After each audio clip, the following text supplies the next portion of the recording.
That's why we lifted the evacuation order. I noticed it yesterday and it came up today. We wanted to go on and get back, because if that highway gets flooded, which is what Ms. Hall is talking about, and that road is cut off, then they won't be able to get back, perhaps.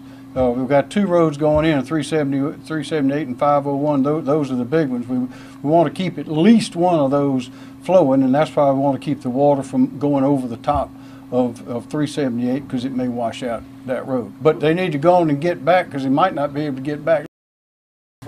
We lifted the evacuation order because we determined we didn't need the evacuation order anymore, based on the facts and based on where the hurricane and where the storm was. But people need to get back, because now the second phase of this event is upon us, and that's the flooding. It's coming from a different direction, but it's just as dangerous, perhaps even more dangerous in terms of its destructive force. And we do not know how high those rivers are going to be. We don't know how much water is involved, but we want to keep at least one main road open to the Horry County and surrounding areas for medical personnel, for supplies, for emergencies, for fire truck, for anything that we may need. We must have one open. Well, the flooding that will take place will likely not be in Myrtle Beach. It'll be before you get to Myrtle Beach. But there may be flooding overtopping Highway 378 right there in Conway, because the Waccamaw River goes right by there. So the rivers are going to be flooding.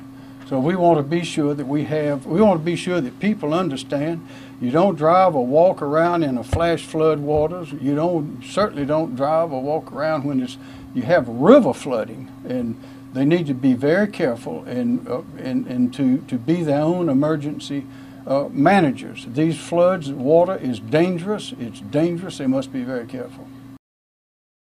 We keep up-to-date information on our webpage, and so it's changing as we have these flash flood events.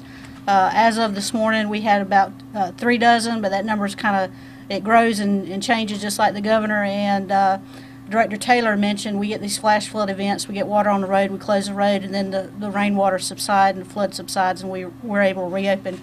As I mentioned earlier, we have well over 500 DOT employees working this particular region actively right now, and so they're out patrolling, looking for areas, doing prep work, all hands on deck, whatever's needed to make sure that we're quickly reacting to whatever's happened, and also finishing our preparation activities for the flood that's coming.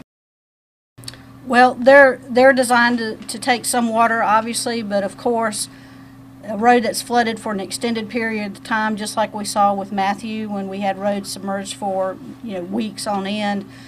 That's part of our process. Is once the flood water subsides, we will send our engineering experts out, and they will take a look at the road, and if we need to make repairs, we will make immediate repairs and get the roads reopened. We clearly understand what our mission is, and that's to provide mobility and access to our citizens and our businesses in the state, and our team will do whatever it takes to